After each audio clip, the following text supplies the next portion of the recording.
지난주에 이어서 에스라서를 같이 말씀을 나누도록 하겠습니다. 오늘은 에스라서 2장 1절과 2절 말씀인데요.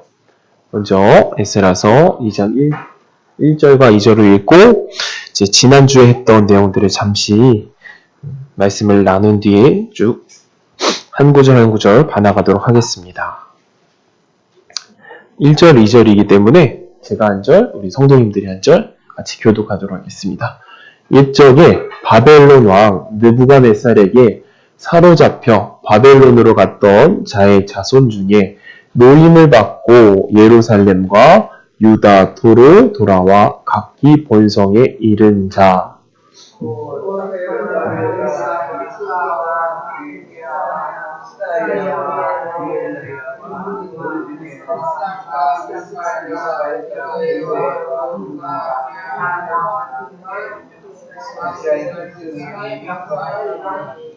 네, 아멘.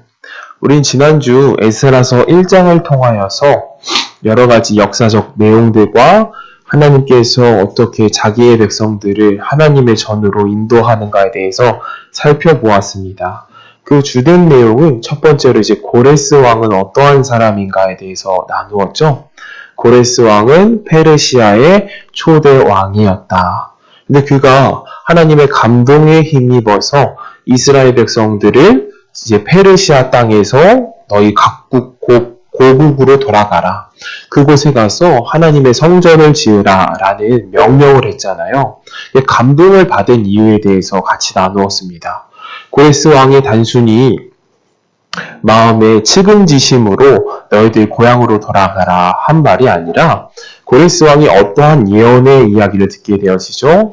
바로 이사야의 예언과 예레미야의 예언을 접하게 되어지는 겁니다. 그 결과로 인해서 하나님께서 100년 전에 예레미야에게 예언하셨고 또한 200년 전에 이사야에게 예언한 그 내용을 깨달음으로써 이 땅의 모든 만물을 주신 것도 하나님이고 또한 나를 왕으로 세운 것도 하나님이고 또한 이스라엘 백성들을 고국으로 돌려보내라는 것이 바로 하나님의 뜻이구나 라는 것을 깨달아서 그 감동에 힘입어서 이스라엘 백성들이 이제 고국으로 돌아오게 되었다라는 이야기를 나누었었죠. 그런데 그 페르시아 왕이었던 고레스가 누구를 지명하여서 부르는 거죠? 바로 유다 지파 사람인 수룹바벨을 지명하여 부르는 겁니다. 이 수룹바벨이 리더가 되어서 그들의 지도자가 되어서 이스라엘 사람들에게 다가가서 이제 우리가 하나님의 고향으로 돌아가자, 예루살렘으로 돌아가서 그 성전을 짓자라고 이야기를 했고 그에 따르는 사람들이 각기 힘을 모아서 이제 고국으로 돌아가는 이야기가 시작됐다는 것이 에스라서 1장의 전체적인 내용이었습니다. 그렇죠? 이제 에스라서 2장의 내용을 살펴보도록 할 텐데요. 우리 성도님들이 이제 성경 내용 2장을 보시면은 모든 내용이 같아 보이실 거예요. 바로 이제 족보에 대한 이야기가 나옵니다. 족보. 이 족보 안에는 여러 가지 의미들이 있고 그 의미 안에서 하나님이 말씀하시는 것을 찾을 수가 있을 텐데요. 먼저 이 에스라서 2장에 있는 족보의 내용들을 어떻게 구분해야 되는가부터 같이 말씀을 나누도록 하겠습니다. 2장에 나와 있는 족보를 어떻게 우리가 구성해야 되고 봐야 되는가. 먼저는 2장 1절서부터 35절까지는 어떤 이야기가 나오느냐. 바로 지도자들과 백성에 대한 자손들의 이야기가 나와요. 좀 더 세분하여서 이야기를 나누면 2장에는 제사장, 초반에는 지도자들의 족보를 이야기하고 그 밑에는 여러 동네, 여러 각기 지역들에서 왔던 사람들에 대한 족보를 이야기하는데요. 이제 3절과 20절을 보면 가족으로 구분을 하기도 하고 장소로 구분하기도 합니다. 이름이 아닌 사람들이 등장을 해요. 보시면은 거기 보면 우리가 능히 알고 있는 베들레헴이라는 지명도 나오죠. 베들레헴에서 몇 명 왔다 이렇게 지명이 나오는데 이처럼 베들레헴 사람 몇 명이 페르시아에 있다가 이렇게 돌아왔다. 이렇게 지명으로도 구분을 하는 겁니다. 또한 2장 36절에서부터 42절까지는 어떠한 족보에 대해서 이야기하냐. 2장 36절에서부터 42절까지는 어떠한 족보냐. 바로 제사장과 레위 자손의 족보에 대해서 이야기를 합니다. 제사장과 레위 자손에 대해서 이야기를 한다. 그리고 에스라서 이제 43절에서부터 58절까지는 느디님 자손과 솔로몬 신복들에 대한 이야기인데 이 사람들은 어떻게 생각해 주시면 되냐면 느디빈 사람들은 과거의 다윗 시대 때에 이방인이었다가 이스라엘 백성으로 이제 합류하게 된 사람들이에요. 어떻게 합류하게 됐냐? 내가 당신들의 종이 되겠습니다. 이렇게 자원해서 합류하게 된 인물들, 즉 이방인으로 보시면 돼요. 이방인. 또한 솔로몬의 신복들도 마찬가지입니다. 솔로몬 시대 때에 자신들이 자원하여서 내가 이스라엘 백성들이 되고 싶습니다 했던 여러 민족들이 합류했던 그런 사람들이 솔로몬의 신복들입니다. 즉 43절에서부터 58절까지는 이방인이었던 사람들이 족보에 들어온 경우를 이야기한다라는 겁니다. 그리고 59절에서부터 63절까지는 족보를 잃어버린 사람들, 거기에 대해서 우림과 두빔에 대한 이야기도 하고 그 사람들이 어떻게 족보를 잃어버렸는지에 대해서 살펴볼 수 있도록 성경이 이야기하고 있습니다. 족보를 잃어버리게 된 경우는 이렇게 생각을 해주시면 돼요. 이 기간이 포로 시대였던 기간이 굉장히 오래되어지거든요. 약 70년 정도가 되어져요. 70년. 70년이란 세월이 흘렀으니까 그동안 바벨론이란 나라에서 처음 살았다가 그 다음 페르시아 시대로 넘어가면서까지 이 70년이 유지가 되어졌는데 그동안 어떠한 삶을 살았겠어요? 혈통만 유지했을까요? 그렇지 않은 거예요. 서로 각기 마음에 드는 사람들끼리 결혼을 하다 보니까 페르시아 사람들이랑 결혼을 하기도 하고 바벨론 사람들이랑 결혼을 하기도 하고 그래서 족보가 혼합이 되어진 거예요. 즉 혼혈이 되어진 사람들에 대한 이야기를 하는 겁니다. 다시 한번 짚고 넘어가 보겠습니다. 1절에서부터 35절까지는 지도자에 대해서 지도자 족보, 그리고 백성들에 대한 족보, 그리고 36절에서부터 42절까지는 제사장과 레위 자손의 족보에 대해서, 그리고 43절에서부터 58절까지는 이방인의 족보, 느디님 자손과 솔로몬 신복들의 족보, 그리고 마지막 59절과 63절의 족보는 족보를 잃어버린 사람들에 대한 이야기인데 이 족보가 의미하는 바가 여러 가지가 있습니다. 첫 번째로는 이스라엘 사람들이 족보를 잃어버리지 않기 위해서 자신의 가문이 어떤 가문인지를 기억하기 위해서 부단히 애썼다라는 것을 알 수 있어요. 그 의미는 무엇일까요? 바로 하나님의 약속을 믿고 있다라는 겁니다. 하나님의 약속을 믿고 있다라는 거예요. 무슨 약속을 믿고 있는 거죠? 70년이 차면 어디로 돌아간다라는 걸 믿고 있는 사람들이라는 거예요. 바로 우리는 이스라엘로 돌아간다라는 것을 믿는 사람들이라는 거죠. 그러니까 족보를 잃어버린 사람들, 족보가 없어진 사람들은 어떠한 사람들이에요? 자신의 정체성을 잃어버린 겁니다. 바벨론 사람들과 결혼하고 페르시아 사람들과 결혼함으로써 나는 하나님의 백성이야 이런 것을 잃어버린 사람들이거든요. 근데 이 족보를 끝까지 유지하려고 했고 자신의 아버지는 누구이고 자신의 할아버지는 누구이고 그 할아버지는 누구이고 거슬러 올라가서 나의 지파는 누구다라는 것을 기억한다라는 것이 무엇을 의미하는 거예요? 분명히 하나님께서 우리의 민족을 끝까지 지키실 것이고 끝까지 보존하실 것인데 이 족보를 통하여서 하나님의 뜻이 이루어진다. 그리고 우리는 분명히 예레미야가 약속한 것처럼 70년 뒤에는 고향으로 돌아간다라는 것을 믿고 있는 사람이라는 거죠. 이 족보가 유지되었기 때문에 결국엔 누가 이 땅에 오시는 겁니까? 예수 그리스도가 이 땅에 오시는 거죠. 믿는 사람을 통해서 이렇게 역사가 되어진다는 것을 의미하고 있고 두 번째, 하나님께서 이 족보에 남아있는 사람들을 기억하고 안다라는 거예요. 이 사람들이 왜 이 성경에 기록되어져 있는 거죠?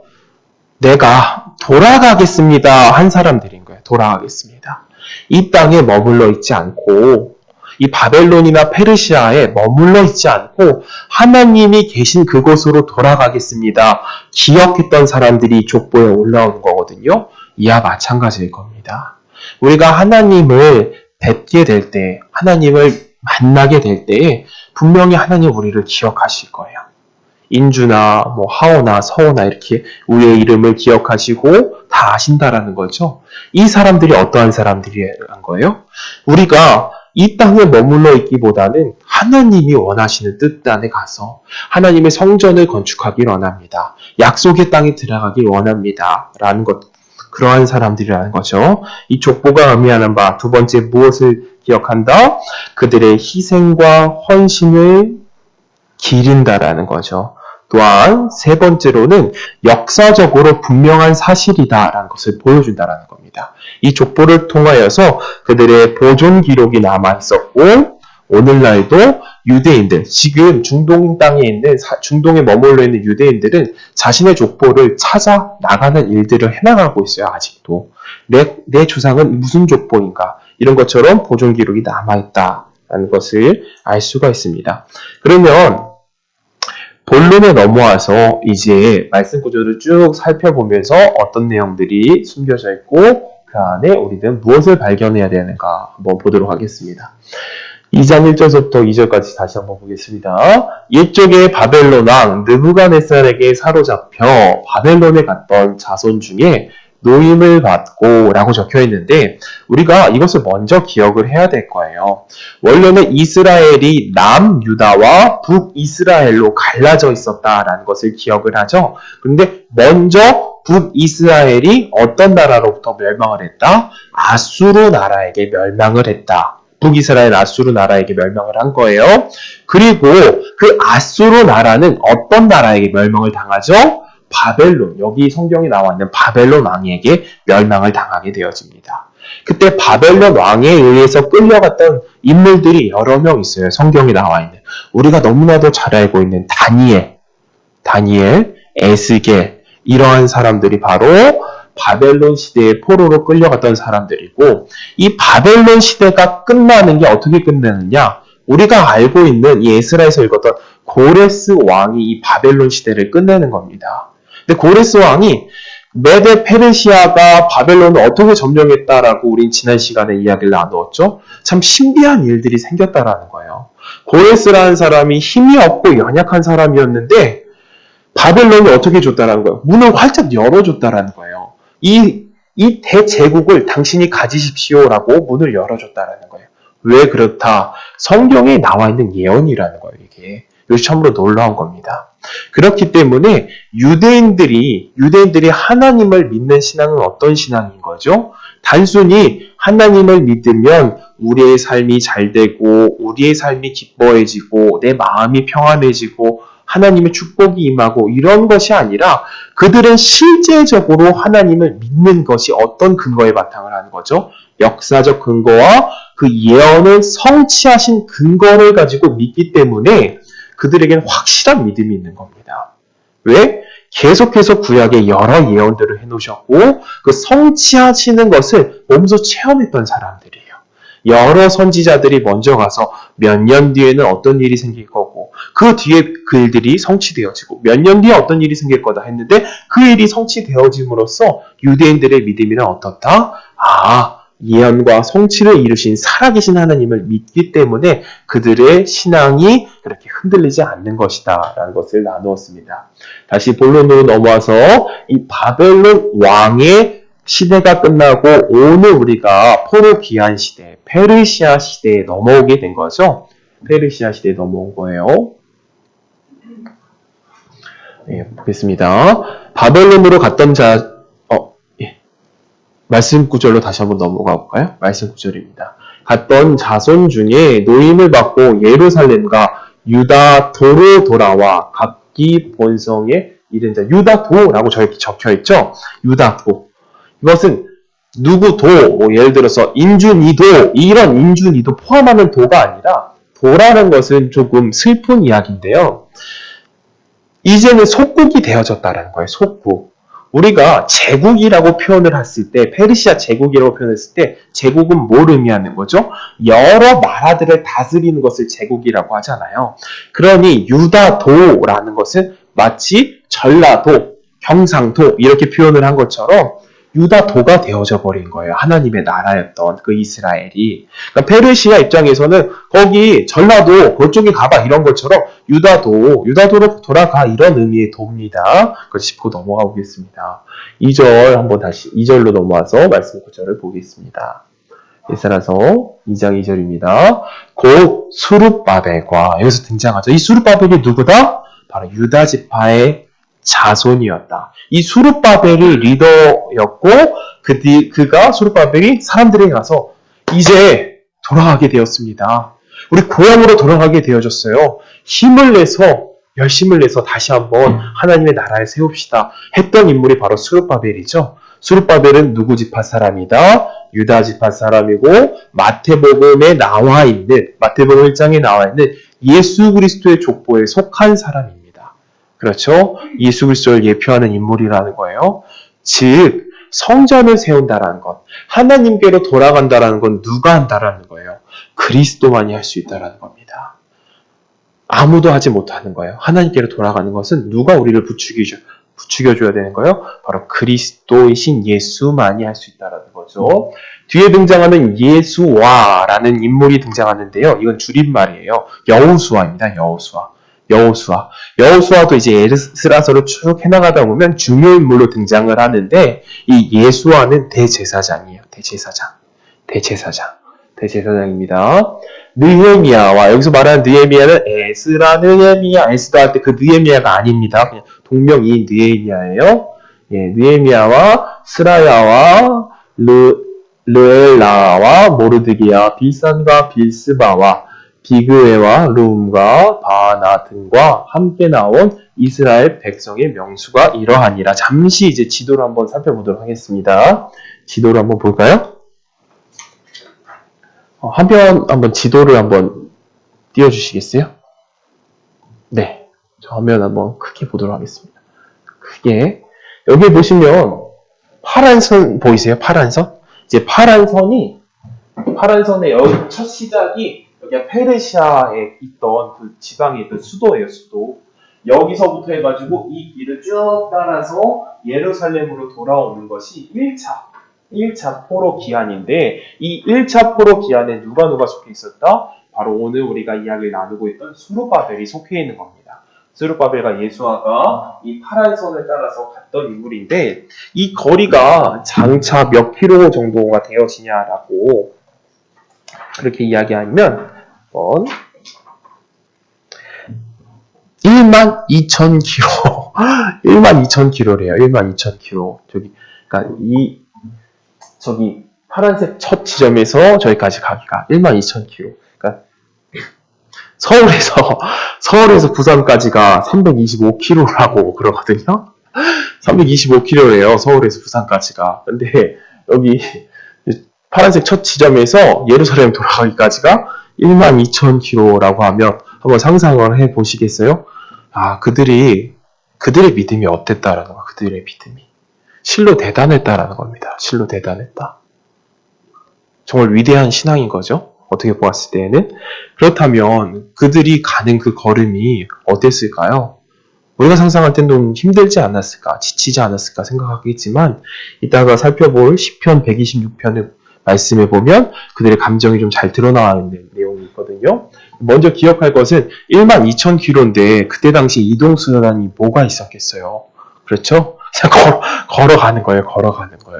계속해서 걸어가는 거예요. 근데 우리가 평균 속도로 따지면은 거의 성인 남자가 이제 걷는 속도, 성인 남성이 걷는 속도로 하면 뭐 한 5개월에서 6개월 정도 걸린다는데 성인 남자만 있었겠어요? 그 공동체가? 그렇지 않죠? 이제 족보에 보면 동물들도 나오고 어린아이들도 거기에 포함되어 있을 테고 노년의 사람들도 포함되어 있을 테고 기물들도 있을 테니까 장차 더 멀겠죠? 막 길게 잡았을 때는 1년도 가까이 됐을 것 같습니다. 그런 길을 이제 떠나가는 거예요. 그러니 하나님께서 족보를 기록해 줄만 하겠죠? 그들의 이름을 기억하고 기를만 하겠죠? 이와 마찬가지일 겁니다. 우리도 결국에는 하나님 품 안에 갔을 때 우리가 수고한 것, 또한 우리가 보이지 않게 애쓴 것들을 다 기억하시고 불러주실 거예요. 제 이름도 불러주실 테고 우리 성도님들의 이름 불러주실 테고 다 불러주시겠죠? 그들이 신앙은 어떤 신앙이었어요? 이 곳으로 고향으로 돌아가면 무엇이 기다리고 있나요? 아무것도 없어요. 아무것도. 그냥 광야밖에 없는 겁니다. 광야밖에. 이미 도시는 멸망당했고 무너져 있는 상태였고 주변을 둘러보아도 동물 혹은 다 무너진 기둥들 이런 거밖에 없는 겁니다. 그런데도 돌아가자 하자는 거예요. 돌아가자. 우리가 기억할 것은 여기서 출발했을 때가 몇 년이 지났을 때예요? 70년이 지났을 때이니까 그들이 70년이 지났으면 자신의 가정과 문화와 직장과 삶의 터전을 이미 어떠했을 당시인 거예요? 이미 크게 뿌리를 잡았을 당시인 거예요. 뿌리를 깊게 내렸을 당시인 거예요. 자녀들도 낳고 거기서 학교도 다니고 자식들도 키우고 뭐 농사도 짓고 뭐 여러 가지 일들을 이미 지났을 때인 거예요.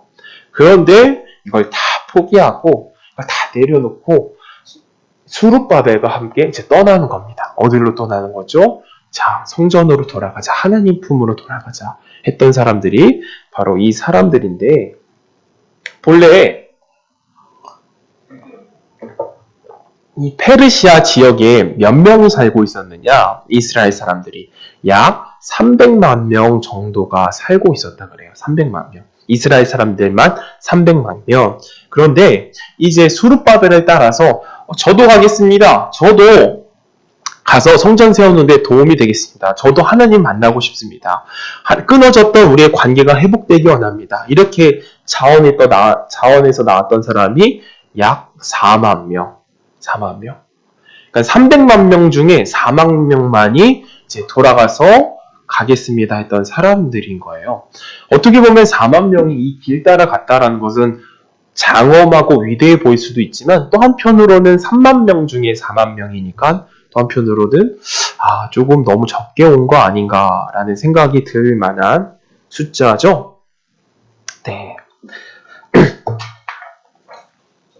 우리가 이 내용들을 집중적으로 살펴보고 기억해 볼 때에 먼저는 무엇을 기억을 해야 되느냐 성경 말씀을 잠깐 살펴보도록 하겠습니다. 출애굽기 31장 2절서부터 3절입니다.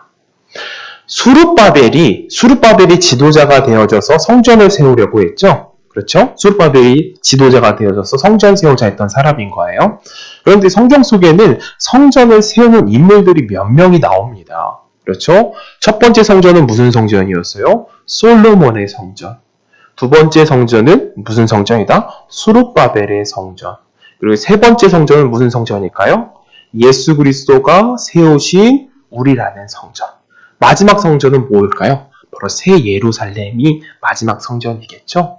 근데 이 성전을 세우는 인물들이 나오는데 여기서 한번 보겠습니다. 출애굽기 31장 2절.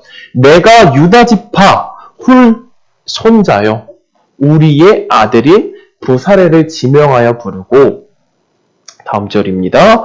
하나님의 신이 그에게 충만하여 지혜와 총명과 지식과 여러 가지 재주로 공교한 일을 연구하여 금과 은과 노스로 만들게 하며 보석을 깎아 물리며 나무를 새겨서 여러 가지 일을 하게 하고 내가 또 단지파 6절까지만 보겠습니다. 아히 사막의 아들 오홀리압을 세워 그와 함께 하며 무릇 지혜로운 마음이 있는 자에게 내가 지혜를 주어 그들로 내가 명한 것을 다 만들게 할지니라. 여기서 우리가 출애굽기 31장 2절에 나와 있는 말씀처럼 어떤 지파 사람이 세우는 거예요? 유다 지파 사람이 세우는 겁니다. 그러니까 성전은 누가 세우죠? 계속해서 보니까 첫 번째 성전도 유다 지파 사람이 세웠고 두 번째 성전도 수룹바벨이라는 유다 지파 사람이 세웠어요.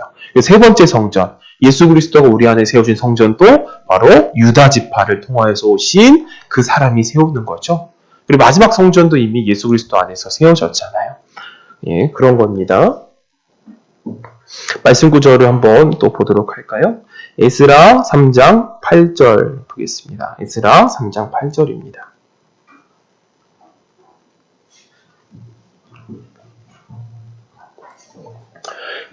예루살렘 하나님의 전에 이른 지 2년 2월에 스알디의 아들 수룹바벨과 요사닥의 아들 예수아와 다른 형제 제사장들과 레위 사람들과 무릇 사로잡혔다가 예루살렘에 돌아온 자들이 역사를 시작하고 20세 이상의 레위 사람들을 세워 여호와의 전 역사를 감독하게 하며, 여기서 한번 주목해 볼 것은 무엇이냐면 레위 사람들이 몇 세 이상이 된 사람들을 레위 사람을 세워요. 20세 이상 되는 레위 사람들을 세우죠. 본래는 어떤 구조였냐면 레위 사람들은 몇 살 때부터 성전에서 직무를 맡게 되어지느냐, 25살 때부터 맡게 되어져요. 25살.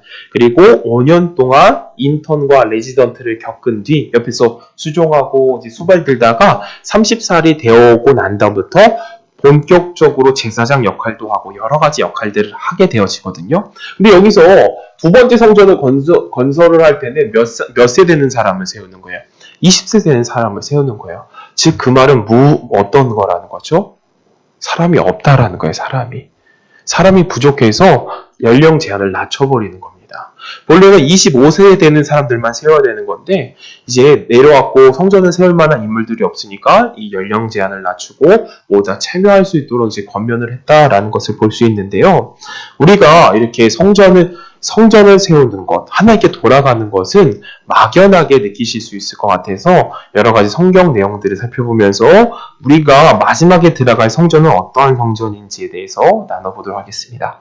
요한계시록 21장 9절에서부터 27절인데요. 이 새 예루살렘의 모습에 대해서 자세히 설명하는 내용이에요. 에스라서의 중심 내용도 무엇이었죠? 하나님께 돌아가자. 그리고 성전을 세우자 이거잖아요.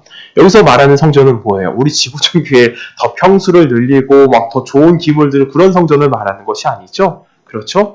하나님 안에서 올바른 공동체로, 또한 하나님 안에서 의로운 공동체로, 하나님 안에서 하나님 기뻐하신 자로서 세워나가는 게 우리가 해야 될 일이잖아요.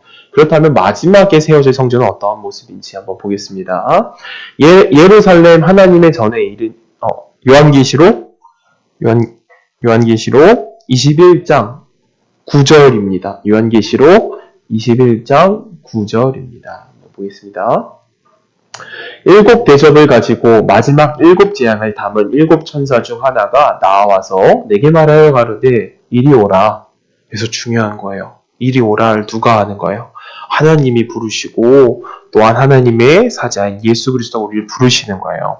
우리가 하나님께로 가는 것은 우리의 힘으로 절대 갈 수 없는 겁니다. 우리의 노력도 갈 수 없고 우리의 힘으로도 갈 수 없고 오직 예수 그리스도를 믿는 믿음으로만 가는 거죠. 저도 아이들이랑 집에서 같이 놀아주는 것도 즐거워하고 아이들이랑 찬양 알려주는 것도 좋아하고 하는데요. 하원이랑 서원이에게도 찬양을 알려주었어요, 제가. 그래서 하나님 나라는 어떻게 가나 이 찬양에 대해서 아실 거예요. 다 돈으로도 못 가요, 하나님 나라. 밤늦게도 못 가요, 하나님 나라. 그 찬양 같이 불렀거든요. 근데 곧잘 기억을 하더라고요, 애들이. 그래서 서원이랑 어제 이틀 전이죠. 이틀 전에 같이 침대에 누워서 같이 노래를 불렀어요. 서원이를 제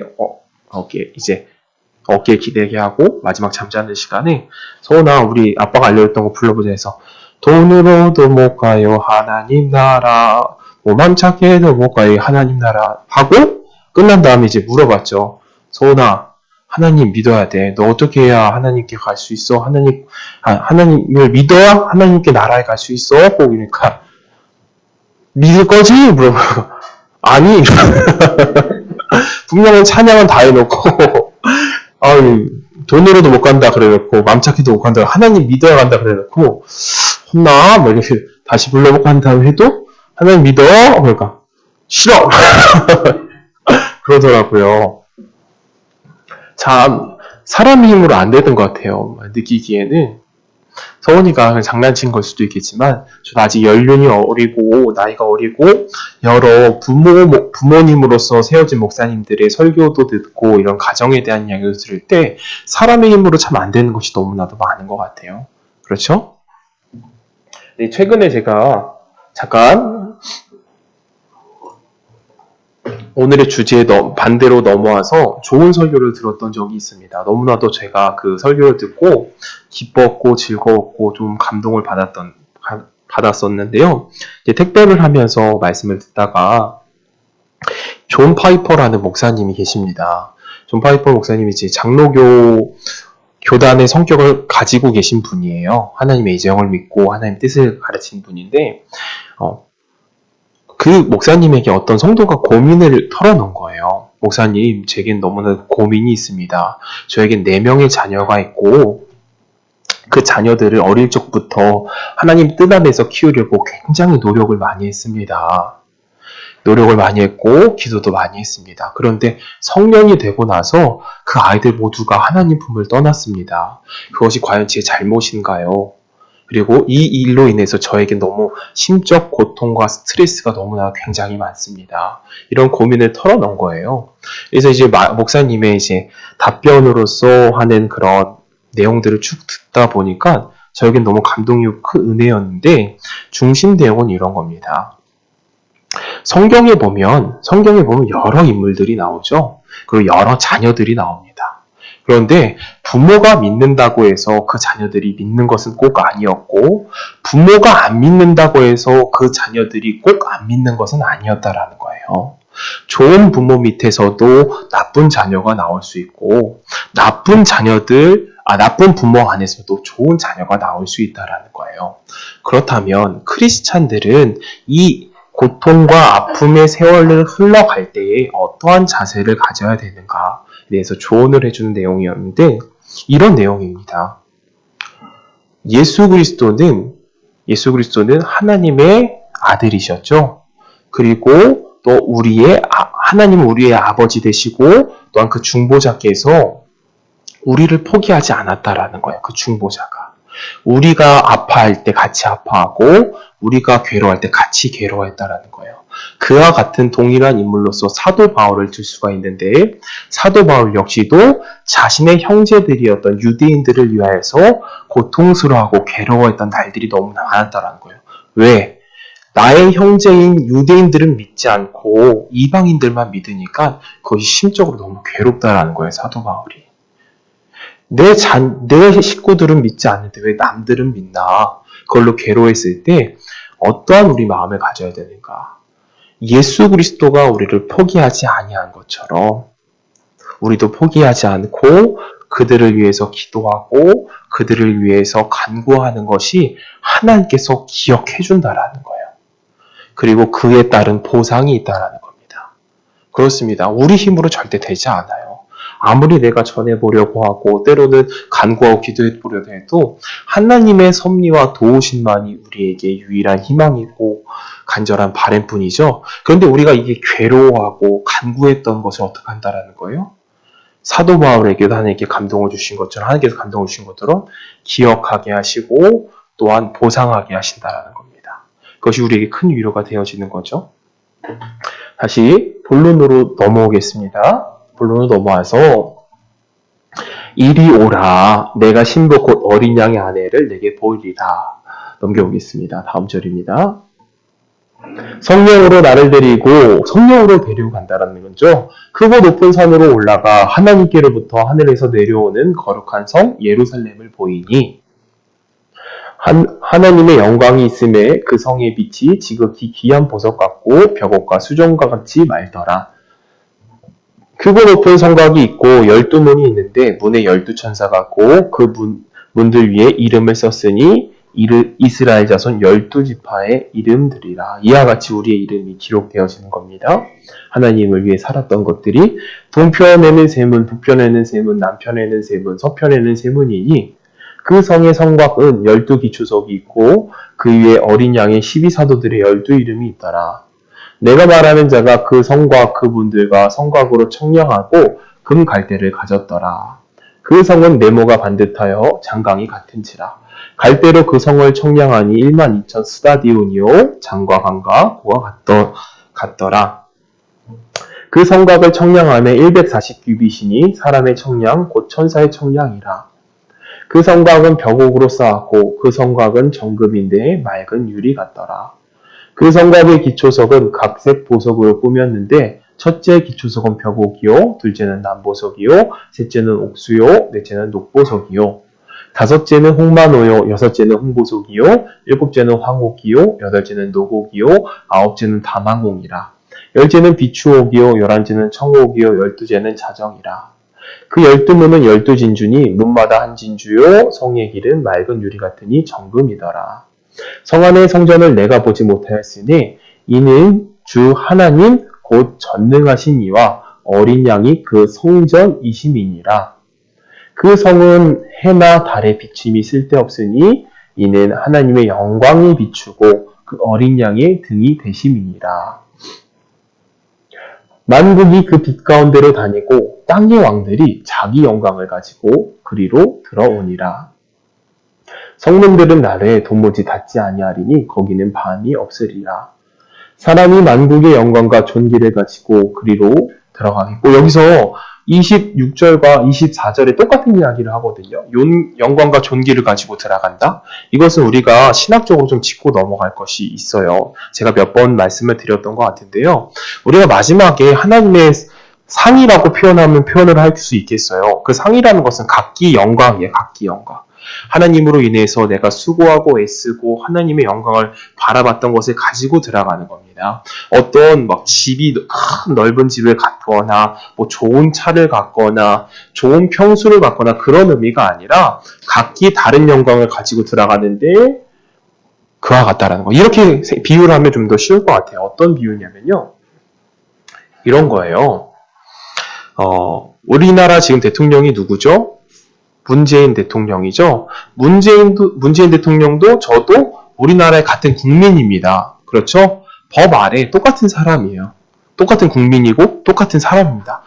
평등한 거예요. 법 안에 평등이에요. 그렇죠? 문재인 대통령도 그 법 안에 평등하고 저도 평등한 겁니다. 이와 같이 우리는 평등해요. 하나님의 성전에 올라갔을 때 어떤 계급이 있는 것이 아니에요. 너는 더 높은 사람이다. 넌 더 높은 사람이다. 이런 계급이 있는 것은 아니고 어떤 것이다?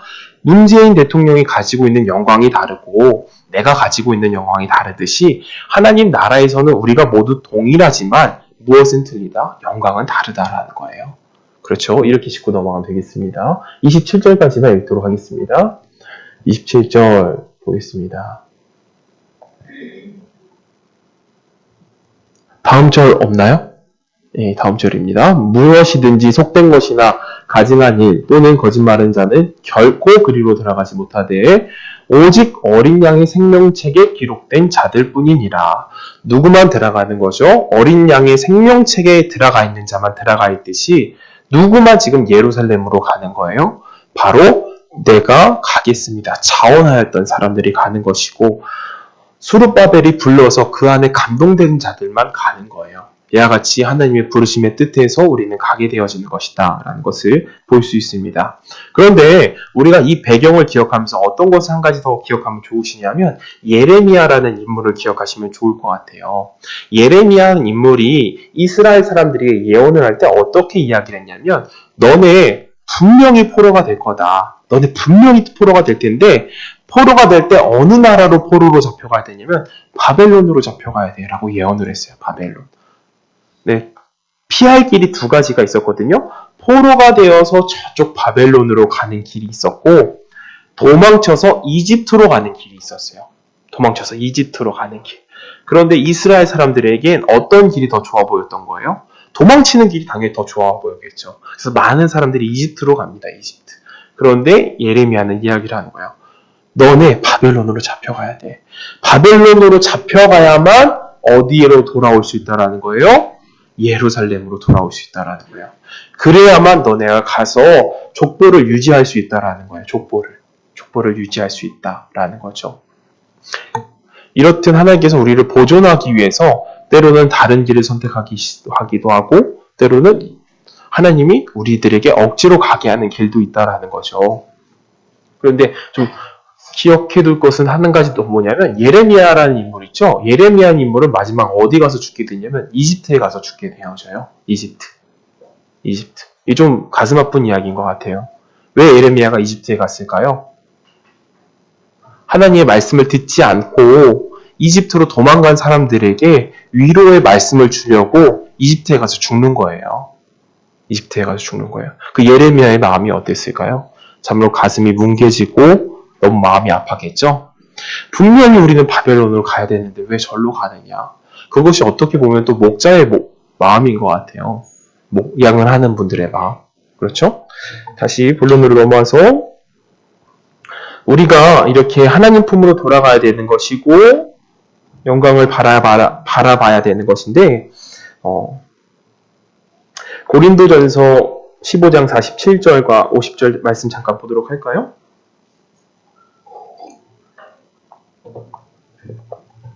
고린도전서 15장 47절부터 50절까지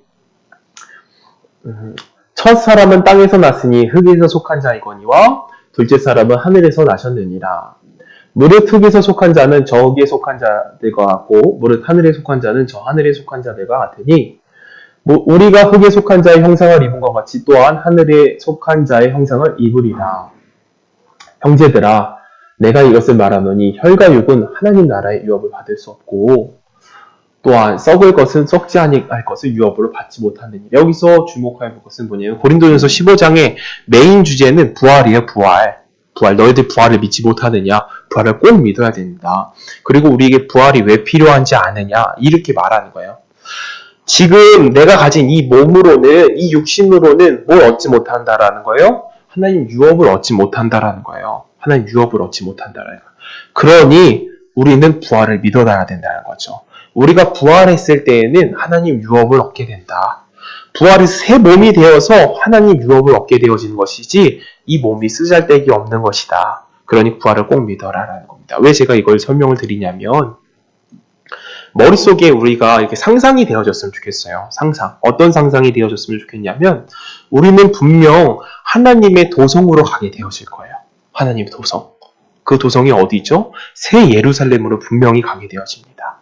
그 새 예루살렘이 어떻게 이루어지는가의 과정을 살펴보면 첫째는 예수님께서 재림하실 때에 우리가 죽었던 몸이 부활하고 그리고 예수님께서 천녀왕국을 이루시고 모든 것을 다 끝내신 다음에 새 예루살렘이 시작되어지고 영원한 나라가 시작되어지는 거예요. 그렇기 때문에 우리는 부활한 육신의 몸이 필요한데 그 육신을 가지고 어떤 삶을 산다라는 걸 꼭 기억해야 될까요? 예수님과 같이 통치자로서 산다라는 거예요. 통치자. 하나님의 우편에서 우린 영원한 나라에서 통치자로 산다라는 겁니다. 그렇게 하기 위해서 뭐가 꼭 필요하다라는 거예요? 부활이 필요하다는 거예요. 부활. 이 몸으로는 예수님과 같이 이 영원한 나라를 통치할 수 없다라는 거예요. 그럴 땐 꼭 부활이 필요하신 겁니다. 그렇기 때문에 때로는 우리가 장례를 치르기도 하고 누군가를 떠나보내기도 하지만 그것이 어떻게 보았을 때에는 그것이 하늘나라의 소망을 두는 방법이기도 하고 비결이기도 하다. 왜? 그 사람이 왜 죽은 것이다 라고 봐야겠어요? 죄 때문이야. 무슨 일 때문에 그것이 아니에요. 유업을 받기 위해서 죽어야 되는 거예요. 유업을 받기 위해서. 새 몸을 부활을 받아야 되는 거예요. 그렇기 위해서 우리 꼭 필요한 과정이라는 겁니다. 다시 넘어와서 본론으로 넘어오겠습니다. 성경 말씀을 잠깐 보도록 할까요? 시편 126편 1절부터 6절입니다. 시편 126편부터 1절부터 6절. 제가 준비했던 말씀에서 드릴 말씀들이 좀 시간이 남으면 저 추가적으로 말씀드리고 드리지 못한 것들은 다음 시간에 이어서 하도록 하겠습니다. 지금 페르시아 나라에서 지금까지 정리를 하자면 페르시아 나라에서 어디로 돌아오는 거예요? 이제 예루살렘으로 돌아오는 길인데 그 길이 몇 킬로였다? 12,000킬로였다. 굉장히 긴 길이었다. 그럴 때 우리가 상상을 해보기에 걸어가는 길이고 힘든 길일 것 같잖아요. 근데 그들의 심정은 어떠했는지 이 시편을 통해서 알 수 있어요. 한번 보겠습니다. 여호와께서 시온의 포로로 돌리실 때에 즉 우리가 포로 시대였다가 하나님께서 우리를 시온으로 돌려보내실 때에 예루살렘으로 다시 부르실 때에 우리가 어떻다라는 거예요? 꿈꾸는 것 같았다라는 거예요. 꿈꾸는 것. 얼마나 기뻐했는지 상상이 가죠? 꿈꾼다라 너무 기분 좋을 때 우리 뭐라 하라 그래요? 꿈꾸는 것 같아 막 이러잖아요. 그들의 심정은 어떠한 심정이었어요? 과거에. 주님, 우리가 죄를 져서 포로가 되어졌습니다. 고개를 숙이고 하나님을 쳐다볼 수 없는 심정이었어요. 여러 선지자들을 보냈습니다. 돌이켜야 된다. 죄에서 벗어나야 된다. 근데 돌이키지를 않는 거예요. 점점 패어 계시는 거예요.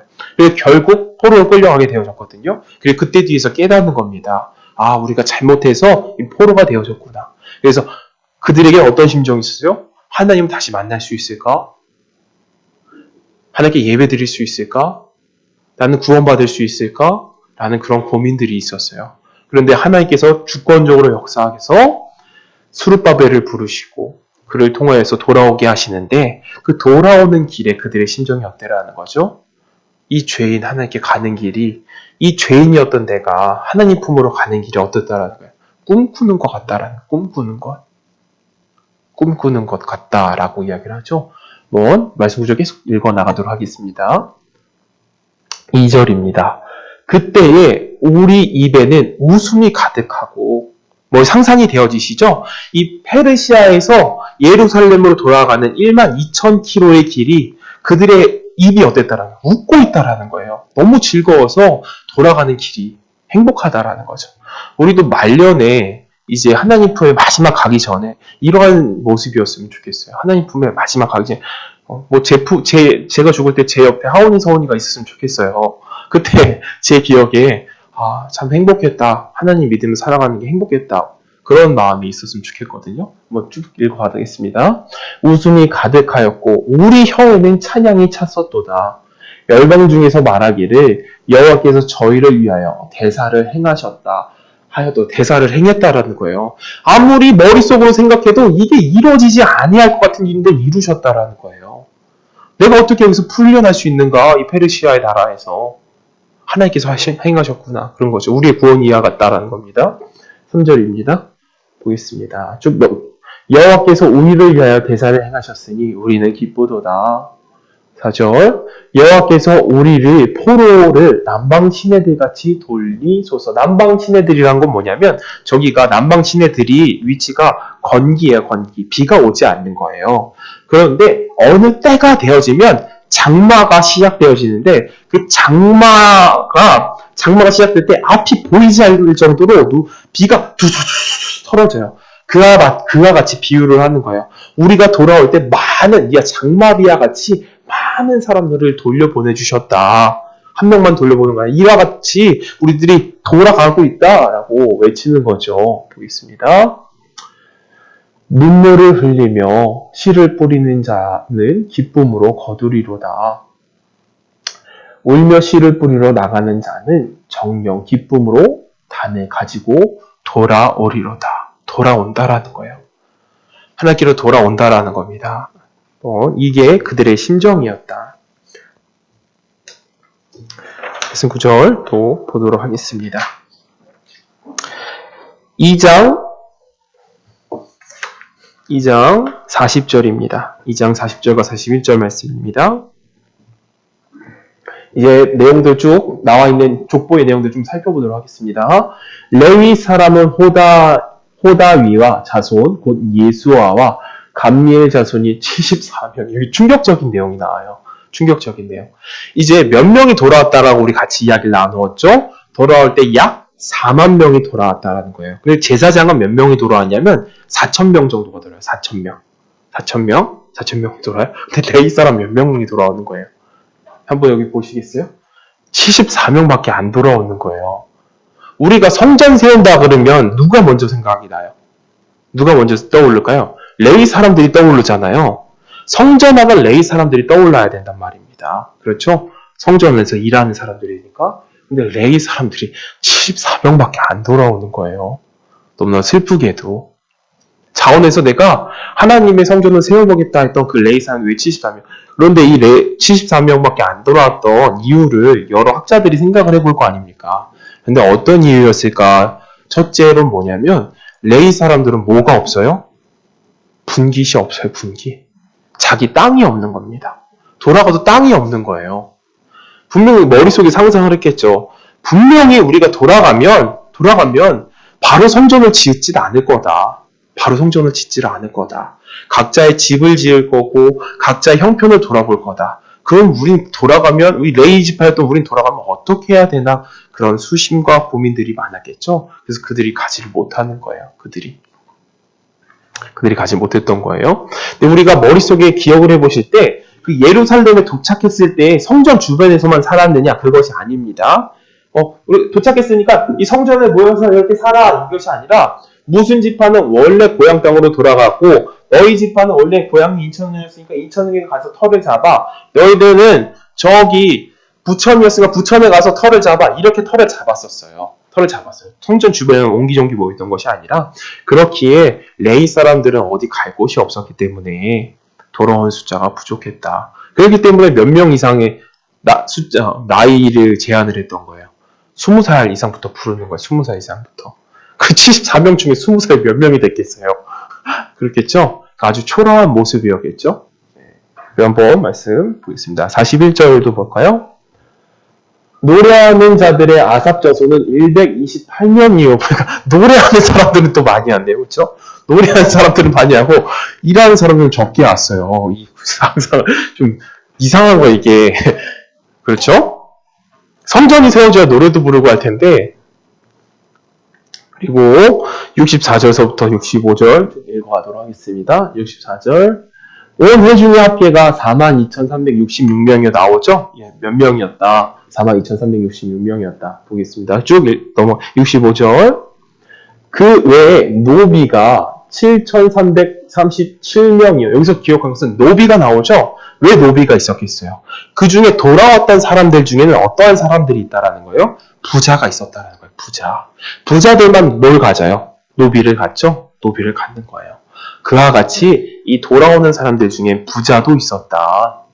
노래하는 남녀가 200명이요. 그리고 또한 여기서 짚고 넘어갈 것은 노비도 있었지만 이방 사람들도 쫓아오거든요. 근데 그때 당시에 페르시아라는 나라는 굉장히 강대국이었어요. 오늘날로 치면 미국이에요. 미국. 오늘날로 비교를 했다면 미국이에요. 그런데 그 미국에 살던 사람들이 황무한 땅으로 이주했던 사람들 중에 어떤 사람들도 있어요? 이방인들도 있었다라는 거예요. 이방인들. 이게 참 신비하죠? 왜 좋은 고향을 버려두고 그 좋은 페르시아를 버려두고 예루살렘을 쫓아가는 거예요. 이방 사람들이 하나님도 모르던 이방 사람들. 왜 그랬을까요? 전도가 되어졌기 때문이에요. 전도가. 페르시아에 살면서 옆에 있는 옆 사람들과 이야기를 하다 보니 그들도 하나님을 알게 되어진 거예요. 이게 신비한 거예요. 그래서 왜 신비했을까? 왜 신비한 거예요? 아니 여기서 이 페르시아에 있는 여러 신들이 더 좋지 저기 망하게 한 이 하나님이라는 신이 왜 더 좋아 보였겠어요? 그와 같이 신비라는 거예요. 하나님을 믿는 것이. 우리의 전도도 이와 같다라는 겁니다. 우리의 실력으로 전도가 되어지는 것이 아니에요. 우리의 능력으로 전도가 절대 되어지는 것이 아니에요. 그렇죠? 그냥 되어지는 거예요. 하나님 놀라운 신비로. 그렇듯 이방인들도 돌아왔다. 한번 보겠습니다. 쭉 넘겨볼까요? 66절입니다. 말이 7,362요, 노새가 240요. 이와 같이 동물들을 가지고 있었다는 건 부유한 사람들이 있었다는 것도 증거하는 거죠. 약대가 35요, 나귀가 6,720이었더라.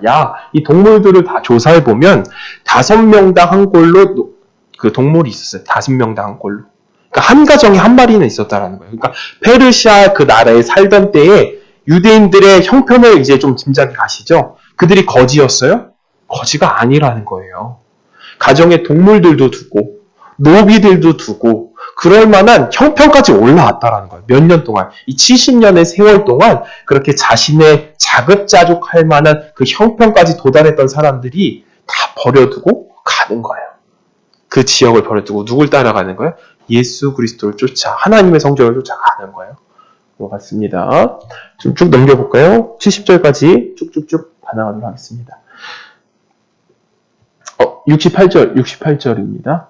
어떤 족장들이, 여기서 말하는 어떤 족장들이라고 표현한 건 뭘 표현을 하는 거냐면, 족장들이라고 표현했으면 좋겠을 텐데, 어떤이라고 하면, 누군가는 안 했다라는 것, 그걸 말하는 겁니다. 누군가는 하고, 누군가는 했다라는 걸 표현하는 것입니다. 어떤 족장들이 예루살렘 여호와의 전에 터를 이르러 하나님의 전에 그것을 다시 건축하려고 예물을 즐거이 드리되, 영양으로 역사하는 곳에 곳간에 드리니 금이 61,000 다리요 여기서 61,000 다리기라는 것은 금이 얼만큼 있었느냐? 그들이 모았던 금이 500kg. 500kg. 500kg이면 지금 1kg가 금 1kg가 금 1kg가 5천만 원이래요. 5천만 원. 오늘날 다시 5천만 원이에요. 금 1kg가. 금 1kg 있죠? 5천만 원이거든요. 근데 그들이 가져왔던 금이 몇 킬로라고요? 500kg. 500kg. 500kg예요. 그리고 12,000 다리기요. 은이 5천만이에요. 5천만이라고 적혀 있죠? 이거는 5천만에는 3,000톤. 3,000톤. 엄청나게 3톤이 아니라 3톤. 3톤이에요. 그러니까 금과 은을 엄청나게 많이 가지고 왔죠. 금과 은을 많이 가지고 온 거예요. 이 금과 은을 가지고 오는 이유가 있는 겁니다. 그 이유 무엇일까요? 먹고 잘 살자 이런 의미 아니겠죠? 어떤 옛 영광을 재현하고 싶은 거예요. 그들이. 어떤 옛 영광. 바로 솔로몬의 성전의 영광을 기억하면서 그와 같이 짓고 싶었던 거예요. 그와 같이. 우리가 어렸을 적에 봤던 그 옛 솔로몬의 성전의 영광을 다시 재현하고 싶다. 그래서 금과 은을 자신의 재물을 팔아서 금과 은으로 바꾸고 그걸 가지고 가는 겁니다. 어떻게 짓기 위해서? 옛 성전과 동일하게 짓기 위해서 이제 그렇게 가는 거예요. 70절까지 한번 보겠습니다. 70절. 이에 제사장들과 레위 사람들과 백성 몇과 노래하는 자들과 문지기들과 느디님 사람들과 그 본성에 거하고 이스라엘 무리도 그 본성들에 거하였느니라. 여기서 느디님이 이방인입니다. 이방인들도 같이 따라오게 되어진 거예요. 예. 이렇게 2장이 이 족보로에서 마치게 되어지는데요. 히브리서 11장 14절 내용을 보고 정리하고 마무리 짓도록 하겠습니다. 히브리서 11장 14절 말씀입니다. 이같이 말하는 자들의 본향을 찾는 것을 나타냅니다. 다음 절입니다. 저희가 나온 바 본향을 생각하였다면 돌아갈 기회가 있으려니와 저희가 이제는 더 나은 본향을 사모하니 곧 하늘에 있는 것이라. 그러므로 하나님이 저희 하나님이라 일컬음을 받으심을 부끄러워 아니하시고 저희를 위하여 한 성을 예비하셨느니라 라고 적혀있죠. 이와 마찬가지인 겁니다. 우리도 아브라함의 후손과 같이 본토 지척 아비집을 떠나 더 나은 본향을 사모해서 이제 가는 거예요. 이제 출발을 하는 거예요. 에스라에 있는 사람들처럼 더 나은 본향을 찾아 떠나는 겁니다. 어떤 걸 바라보고 가는 거죠? 예루살렘, 새 예루살렘을 향해 가고 있는 겁니다. 성경 속에는 이러한 성전들이 예표하고 있는 내용들이 있습니다. 솔로몬의 성전도 무엇에 예표했던 거죠? 과거의 성막이었고 그 성막 이전에 또 무엇이 있었죠? 예루살렘이 있었던 것처럼 에덴 동산이 있었던 것처럼 우리가 잃어버렸던 하나님의 고향으로 돌아가는 거예요. 마치 연어가 거꾸로 강을 휩쓸어 올라가서 자신의 고향을 찾아가듯이 우리도 그와 같다라는 겁니다. 본향을 찾아서 가는 길이다. 그런데 12,000km 동안 그들은 어떠한 마음으로 가게 되어졌죠? 웃고 즐거워하며 기뻐하며 갔다라는 거예요. 때로는 힘이 들고 어려웠지만 하나님의 섭리 안에서 그 고향으로 떠나는 것과 같다라는 겁니다. 정리하며 마무리 짓습니다. 첫 번째 우리가 이 족보를 통해서 알 수 있었던 것은 무엇이었죠? 하나님의 성전을 지으려고 했던 사람들이 있다. 그 사람들이 400만 명 중에 거기에 있었던 300만에서 400만 명 중에 몇 명만이 이제 돌아가려고 했다? 4만 명이 돌아가려고 자원했다. 수르바벨과 함께 이제 4만 명이 떠나는 길인데 그 떠나는 길에 몇 킬로 정도의 거리였다? 12,000km. 굉장히 먼 길이었다. 그 먼 길 동안 그들의 심정이 어땠다라는 거죠? 너무 즐겁다라는 겁니다. 왜 즐거웠던 거예요? 본향을 생각하니 즐겁다는 거, 본향을 생각하니. 이 걸어가는 길이 힘들다 이것이 아니라 저기 우리가 하나님 만나는 그 장소, 본향을 생각하니 즐거워서 우리의 입에는 웃음이 띄고 마음엔 기뻐함이 있고 이렇게 즐거움이 있었다라는 것을 살펴보았죠. 족보들을 쭉 한번 살펴보았습니다. 족보의 내용들이 어떤 내용들이었죠? 제사장도 있었고 레위 사람들도 있었고 노래하는 사람들도 있었고 또한 노비도 있었고 여러 육축들이 있었다. 그렇게 이스라엘 사람들이 어떠한 삶을 살아갔는지를 알 수 있었다. 그들의 형편은 가난한 것이 아니었고 부족한 것이 아니었는데 그것을 버리고 하나님의 나라를 위해서 살아갔던 사람들이 나왔다. 여기까지입니다. 기도하겠습니다.